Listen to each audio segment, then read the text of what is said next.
আজ ২৮ নভেম্বর ২০২১ খ্রিস্টাব্দ, ১৩ অগ্রহায়ণ ১৪২৮ বঙ্গাব্দ। ১৯৭১ সালের ২৮ নভেম্বর বাংলাদেশের স্বাধীনতা যুদ্ধে কুমিল্লার রণাঙ্গনে প্রথম মুক্তাঞ্চল ঘোষিত হয় ওই এলাকা। এই দিন পাকিস্তানি বাহিনীর ক্যাপ্টেন জন এবং তার বাহিনীর সদস্যদের পতন ঘটে।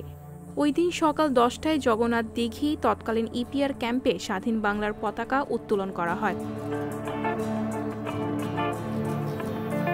ফ্রান্সের অধিবাসী ফরাসিরা ইউরোপের একটি সুসভ্য জাতি। প্রাচীনকাল থেকেই ফরাসিদের সঙ্গে ইংরেজদের বিরোধ ছিল। রাজতন্ত্রের বিরুদ্ধে গণতন্ত্র স্থাপনের জন্য ফরাসি বিপ্লব একটি অতি গুরুত্বপূর্ণ ঐতিহাসিক ঘটনা।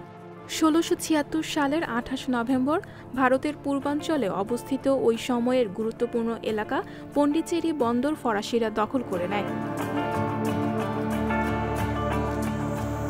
দ্য টাইমস যুক্তরাজ্যের একটি দৈনিক পত্রিকা। ১৭৮৫ সালে পত্রিকাটি যুক্তরাজ্যে প্রথম প্রকাশিত হয়। ওই সময় এটি দ্য ডেইলি ইউনিভার্সাল রেজিস্টার নামে পরিচিত ছিল। ১৮১৪ সালের ২৮ নভেম্বরের এই দিনে লন্ডনের টাইমস পত্রিকা প্রথম স্বয়ংক্রিয় মেশিনে ছাপা হয়।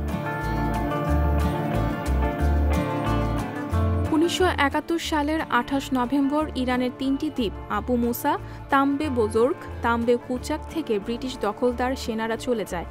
এরপরই ইরান ওই ৩টি দ্বীপের ওপর নিজেদের শাসন প্রতিষ্ঠা করে।